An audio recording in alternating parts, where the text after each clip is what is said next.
वक्त एक बड़ी खबर मिल रही है। पायलट रमेश मीणा और विश्वेंद्र सिंह को खाली करना होगा बंगला। ये बड़ी खबर आपके सामने इस वक्त है। सचिन पायलट, रमेश मीणा और विश्वेंद्र सिंह को बंगला खाली करना होगा। 2 दिन बाद 3 सरकारी बंगलों की मियाद खत्म। तीनों को गहलोत मंत्रिमंडल से बर्खास्त किया जा चुका है। पूर्व मंत्री की हैसियत से तीनों रहते हैं सरकारी बंगले में।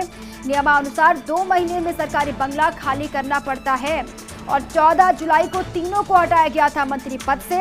ऐसे में 2 दिन बाद 2 महीने का समय पूरा होगा और उसके बाद भी तीनों नेता खाली नहीं करते हैं बंगला तो 10,000 रुपए प्रतिदिन का किराया देना पड़ेगा। ये भी जो नियम है उसके अनुसार ये जानकारी है कि अगर बंगला खाली नहीं किया, बंगला खाली नहीं करते हैं तय समय अनुसार तो फिर 10,000 रुपए प्रतिदिन का किराया देना पड़ेगा। और इस बीच आज सीएम हाउस पर जीएडी अफसरों की अहम बैठक हुई। बैठक में तीनों के बंगलों को लेकर चर्चा भी हुई। ऐसे अंदर खाने से सूचना भी मिल रही है, खबर भी आ रही है। ये बड़ी खबर है। तीनों को मंत्री पद से बर्खास्त कर दिया गया। जब बगावती तेवर पायलट ने दिखाए थे, पायलट के गुट ने दिखाया था और तब से ही लगातार कई सवाल भी इनको लेकर खड़े हुए। उसके बाद इनका मंत्री पद भी बर्खास्त कर दिया गया, मंत्री पद से इनको हटा दिया गया। उसके बाद अब जो बंगला है वो भी खाली करना होगा। 2 दिन का वक्त बाकी रह गया है। और इसी पर अधिक जानकारियों के साथ नरेश शर्मा मेरे से भी जुड़ चुके हैं। नरेश, 2 दिन का वक्त है, इसके क्या मायने हैं? क्योंकि एक तरीके से नियमानुसार अगर देखते हैं तो 2 महीने का वक्त मिलता है मंत्री पद जाने के बाद। अब वही वक्त 2 दिन के बाद खत्म होगा, उसके बाद खाली करेंगे या फिर नहीं करेंगे, क्या जानकारी मिल रही है? बिल्कुल, देखिए 2 महीने पूरे होने में 2 दिन का वक्त है। यानी 14 जुलाई को इन तीनों को मंत्री पद से हटाया गया था और 14 सितंबर को 2 महीने पूरे हो जाएंगे।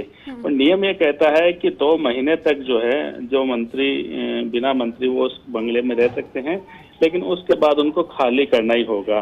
और अगर खाली नहीं करते हैं और जीएडी से नोटिस मिल जाता है तो फिर इनको प्रतिदिन 10,000 रुपए का किराया देना होगा। यानी महीने के लगभग 3 लाख रुपए का किराया चुकाना होगा।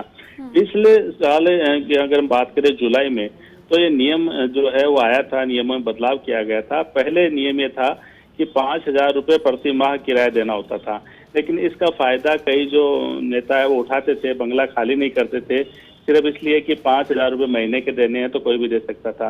लेकिन उसके बाद विधानसभा में ये नियम बदला गया और फिर ये किया गया कि 10,000 रुपए प्रतिदिन की जो पेनल्टी एक तरह से कह सकते हैं वो वसूली जाएगी।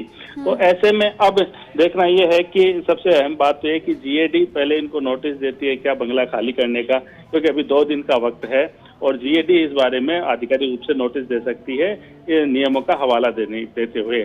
और उस नोटिस के बाद में कितने दिन में ये खाली होता है या वो खाली करते हैं या सरकार उनको कोई छूट देती है, समय बढ़ाती है, ये सरकार पे निर्भर है। लेकिन ये सही है कि अब जो मियाद है वो खत्म होने जा रही है। 2 महीने की जो मियाद है वो खत्म हो रही है, 2 दिन बाकी है। ऐसे में जीएडी के अधिकारियों ने आज जो है इस बारे में डिस्कशन भी किया है, चर्चा भी की है, बातचीत भी की है कि इस मामले में क्या किया जाए। अब जैसे निर्देश मिलेंगे उसके अनुसार आगे कार्रवाई होगी। लेकिन अभी तक की अपडेट यह है कि इस बारे में जीएडी की तरफ से तीनों ही पूर्व मंत्रियों को कोई नोटिस नहीं दिया गया है। और जब नोटिस दिया जाए और ना जाए ये भी अहम बात नहीं। अहम बात यह है कि 2 महीने की जब मियाद खत्म होती है तो उसके बाद स्वतः ही जो मंत्री रहे हुए हैं उनको ये बंगला खाली करना होता है। अगर बंगला खाली नहीं करेंगे तो 10,000 रुपए प्रतिदिन के हिसाब से इनसे किराया वसूला जाएगा।